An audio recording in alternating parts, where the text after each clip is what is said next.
सबकी आवाज़ media network में आपका इस्तकबाल है। शहर औरंगाबाद की कुल जमाती मुस्लिम नुमाइंदा कौंसिल के बैनर तले आज शहर औरंगाबाद के मौलाना आज़ाद रिसर्च सेंटर में याद बाबरी मस्जिद प्रोग्राम का इनेकाद किया गया। इस प्रोग्राम में एडवोकेट सुभाष सांगीकर ने बाबरी मस्जिद अदालती कार्रवाइयाँ अदल व इंसाफ के तराजू में इस टॉपिक पर अपने ख्यालात का इज़हार किया, जबकि मीडिया ट्रायल और भारतीय मुसलमान डॉक्टर बाला साहब जाधव और डॉक्टर तनवीर अहमद ने अपने ख्यालात का इज़हार किया। बाबरी मस्जिद की मौजूदा सूरत-ए-हाल और मुसलमानों का शरई मौक़िफ़, इस मौजू पर मौलाना नोमान नदवी ने अपने ख्यालात का इज़हार किया। जलसे की सदारत ज़ियाउद्दीन सिद्दीकी ने की। अपने सदारती खिताब में उन्होंने बहुत सारी बातें की जो आप ख़ुद मुलाहिज़ा फरमाइए। जलसे का इख्तिताम या इस इजलास आम का इख्तिताम मौलाना अब्दुल क़य्यूम नदवी की पुरसोज़ दुआ पर हुआ। देखिए प्रोग्राम की झलकियाँ।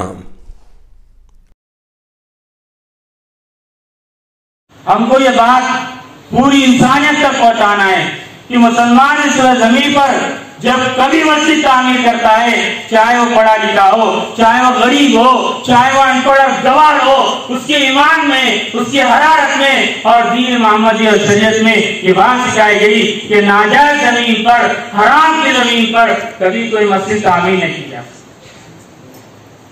बिरादरान इस्लाम, जब ये मस्जिद का फैसला आया, उस फैसले का विरोध करता हूं, उस फैसले के साथ असहमति दर्शाता हूं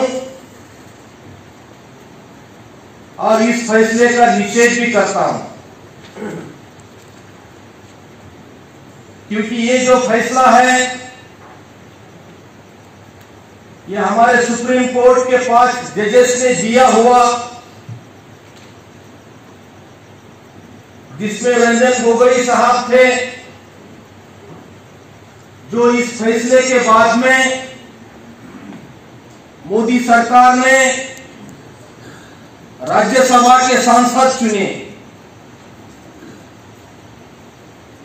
यहीं पे मुझे सबसे बड़ा फ्रॉड लगता है। इस फैसले के पहले इसी रंजन गोगोई साहब के साथ में जब उन्होंने चीफ जस्टिस ऑफ इंडिया थे, तब एक महिला के साथ में मिसबिहेव का केस उनके ऊपर ये आरोप लगाया गया था। शायद ये एक डर उनके मन में होगा। दुसरे सामान्य लोक आहेत सर, यांचा मेंदू मीडियाच्या द्वारे हॅक केला जातो, हा आपला प्रश्न आहे। कशाला? अरे ईव्हीएम किती केलं तर निर्जीव वस्तू आहे, परंतु ज्या वेळेस जिवंत माणसाचे माइंड हॅक केले जातात, त्यावेळेस तो माणूस प्रत्येकाबद्दल, एक दुसऱ्या जातीबद्दल, दुसऱ्या धर्माबद्दल एकमेकाकडे संशयाने पाहायला लागतात। हा खरा धोका या भारतामध्ये मला वाटतं मीडिया ट्रायलच्या माध्यमातून निर्माण झाला आहे। त्यामुळे लक्षात घेतलं पाहिजे, सर म्हणाले की शिखांचं आंदोलन असेल, खलिस्तानी नावातून मोकळं व्हायचं, मुसलमानांचं आंदोलन असेल, पाकिस्तानमधून पैसा हो, पाकिस्तान फक्त मुसलमानच नाही। ज्या वेळेस ब्रिगेडच्या नवीन काळामध्ये ब्रिगेडचं आंदोलन सुरू झालं, त्या काळामध्ये आमच्यावर सुद्धा आरोप केले गेले की संभाजी ब्रिगेडला पैसा पाकिस्तानमधून येतो, बरोबर आहे।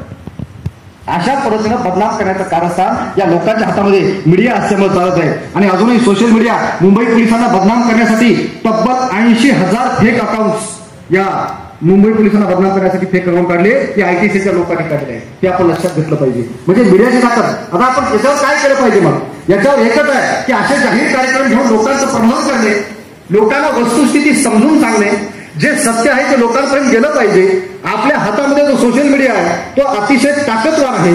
त्या सोशल मीडियाचा अतिशय सकारात्मक वापर करणे आणि जर एखादी नकारात्मक बातमी आली त्याची सत्यता पडताळून पाहिली पाहिजे की खरंच ही बातमी खरी आहे का, ही बातमी पाठवल्यामुळे कुणाचं नुकसान व्हायला लागलं आणि ही बातमी पाठवल्यामुळे कुणाचा फायदा व्हायला लागला याचा सातत्याने विचार केला पाहिजे। सतत विवेकबुद्धी जागी ठेवली पाहिजे आणि त्याच्यानंतर ती पोस्ट फॉरवर्ड केली पाहिजे। मला बऱ्याच लोकांचे फोन येतात की एक आमची पोस्ट आहे, त्याच्याबद्दल तुमचं काय म्हणणं आहे? मी सरळ ज्या गोष्टीचं मला नॉलेज नाही मी स्पष्ट सांगतो, त्याबद्दल मला माहित नाही। उगाच फॉरवर्ड करत बसत नाही, उगाच थोडं पाठवायचं नाही। म्हणून व्हॉट्सअप रिलेशनशिप शिकणारी जी पोरं आहेत ती सुद्धा आजच्या काळामध्ये अतिशय धोकादायक, ही समाजाला धोकादायक माणसं निर्माण व्हायला लागले, हे विचार केला पाहिजे. ती कंगना रनौत ट्विट करायला लागली. पंजाबची एक म्हातारी आहे, 60-70-80 वर्षाचं वय आहे, ती त्या शेतकऱ्यांच्या आंदोलनामध्ये गेली तर तिने ट्विट करून सांगितलं, ये देखो शाहीन बाग की गुड़िया 100 रुपये के कहा जाती, ही नटी सांगायला लागली.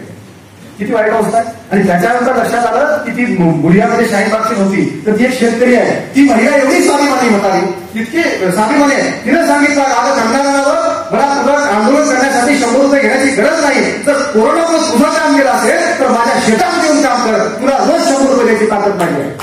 ठीक आहे, ही आमची माणसं आहे. या ताकदीची माणसं आपण ओळखली पाहिजे आणि यांच्यासाठी आपण उभं राहिलं पाहिजे. खऱ्या अर्थानं शेतकऱ्याचं आंदोलन जे चालू आहे, मला वाटतं की शेतकऱ्यांना आपण सपोर्ट केला पाहिजे, सगळ्यांनी सपोर्ट केला पाहिजे. कारण ही जे माणसं आहेत, मैं तो फकीर हूं, मैं क्या झोला लेके जाऊंगा, आता झोला घेऊन जायची वेळ आलेली आहे.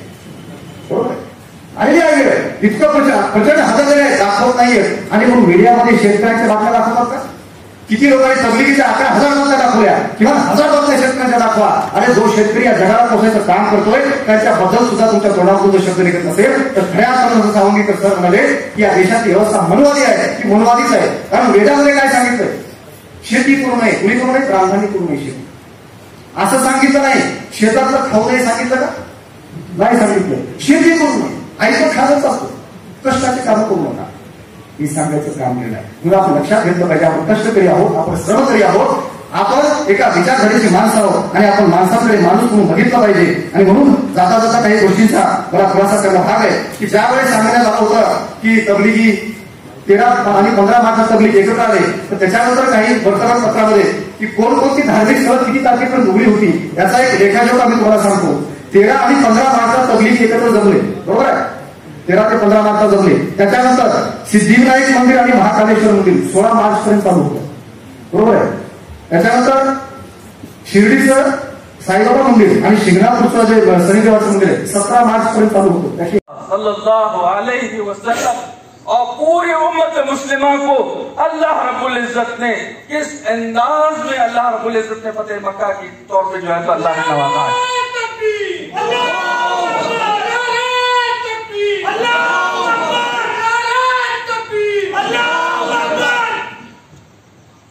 ये हमारी तारीख है, ये हमारी तारीख है. और याद रखिएगा, बाबरी मस्जिद की मौजूदा हालत पर मुसलमानों का शरई मौक़िफ़ क्या है? अगर मैं एक जुमले में कहूं, एक जुमले में अगर मैं कहूं तो इसका जवाब है ला इलाहा इल्लल्लाह मुहम्मदुर रसूलुल्लाह सल्लल्लाहु अलैहि वसल्लम. इसका जवाब यही है. क्या मतलब? ला इलाहा इल्लल्लाह मुहम्मदुर रसूलुल्लाह. हमने इस कलमे को समझा नहीं, हमने नहीं समझा, यह हमारी गलती. हमने इस कलमे का मतलब समझ लिया, दाढ़ी रखना, टोपी पहनना, कुर्ता पाजामा पहनना, मस्जिदों में नमाज अदा करना, रोजे रखना. हमारे यहाँ पर एडवोकेट सुभाष सावंगीकर साहब है और डॉक्टर बाला साहब जादव साहब हैं, बड़े नेक नियत लोग हैं, बड़े नेक और साफ हैं. कभी हमने सोचा ये कलमा इन तक क्यों नहीं पहुंचा, क्यों नहीं पहुंचा? मैं 2-3 बातें आपके सामने रखना चाहता हूँ क्योंकि गुफ्तगू भी हुई है और आपने हमारे मौजूद मुकर्रमीन को सुना है और उन्होंने बहुत साफ बात रखी. किसी मुसलमान में इतनी हिम्मत नहीं है कि सुप्रीम कोर्ट के सामने खड़े रहकर ये कह सके कि सुप्रीम कोर्ट तुमने गलती की है और तुम खुदा नहीं हो कि हर वक्त सच्ची बात करो. तुमसे गलती हो सकती है और आपने गलती की है, ये कहने की हिम्मत ये लोगों के अंदर. ये वो बहादुर है जो हमारे सामने आकर ये बात कह रहे हैं कि देखो मामला तुम्हारा है लेकिन कहने की जरूरत हम रखते हैं. खुदा करे कि ये सच्चाई को कबूल करने का हौसला हमारे अंदर हो और हम भी कल खड़े रहकर हक की तरफदारी का ऐलान करें. गैर जानिबदार रहना, कुड़कुड़ कर मरना, खौफ और हिरास की जिंदगी बसर करना, ये हमारे औसाफ नहीं है। यही हम नई नस्ल को ट्रांसफर करना चाहते हैं कि हिम्मत और हौसले के साथ कम से कम हक बोलो भाई। बाबरी मस्जिद तो चली गई है, दूर दूर तक हमें नजर नहीं आता कि मिलेगी, लेकिन क्या हम सच बोलना भी भूल जाए, हक बोलना भी भूल जाए, अपने शरीफ मौक़िफ़ को बयान भी न करें, उस दर्द का इजहार भी न करें जो दर्द हमारे दिलों में पल रहा है, जिससे पूरा नासूर बन चुका है, उसका भी ऐलान न करें, तो फिर हमारी मुसलमानियत, हमारे ईमान किस काम में है। दूसरी बात, इस बात को अच्छी तरह समझ लीजिए कि भारत में दहशत गर्दी का सबसे बड़ा वाकया डिमोलिशन ऑफ बाबरी मस्जिद।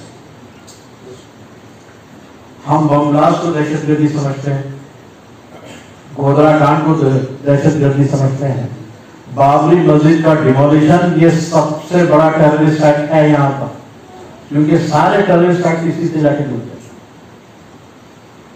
क्या हुआ? 6 दिसंबर 1992 को बाबरी मस्जिद शहीद की गई। उसके बाद जो फसादात हुए बॉम्बे के अंदर, भोपाल के अंदर, अहमदाबाद के अंदर और जो मुल्क के दूसरे इलाकों के अंदर, इन फसादात का जो रिएक्शन हुआ वो क्या हुआ? उसका रिएक्शन बम ब्लास्ट हुआ। ये बात हमें तस्लीम करना चाहिए कि 93 का जो बम ब्लास्ट था जो बॉम्बे के अंदर हुआ, वो बाबरी मस्जिद के डिमोलिशन का रिएक्शन था। लोग कहते नहीं है, मीडिया कहता नहीं है, लेकिन ये हकायत है कि बाबरी मस्जिद के टूटने के बाद जो फसादात बॉम्बे में हुए हैं और जो नंगा नाच खेला गया है मुसलमानों के साथ, जो जुल्म सितम किए गए हैं, श्री कृष्ण रिपोर्ट उठाकर देख लीजिए, एक एक पन्ना आपको हकायत की तरफ बता देगा। श्री कृष्ण रिपोर्ट खत्म कर दी गई है, उसको जो है कभी सामने लाया नहीं जाता है, लेकिन उसके एक एक पन्ने पर वो सच्चाइयां हैं जो हमारी तरफदारी करती है और हमें बतलाती है कि ये फेरिस्त है जिन्होंने हथियारों के साथ और फौज और फाटों के साथ किस तरह मुस्लिम बस्तियों पर हमले किए और मुस्लिम बस्तियों पर हमले, उन औरतों की इज्जत और नामूस का जो औकात ख्याल में रखना, मासूम बच्चों की आहें, वो रिएक्शन है जो मार्च 93 के ब्लास्ट में तब्दील हुआ है। लेकिन आप क्या समझते हैं ये ऐसी हो गया? ये ब्लास्ट ऐसी हो गया? ये ब्लास्ट एक चेन रिएक्शन के नतीजे में हुआ कि उन्होंने देखा कि मुसलमानों के साथ क्या रवैया अख्तियार किया गया है। और ये हालात बाबरी मस्जिद के डिमोलिशन के बाद में, अगर डिमोलिशन नहीं होता, बॉम्बे के फसादात नहीं होते तो मार्च 93 का ब्लास्ट भी नहीं होता। और उसे लगते हुए ब्लास्ट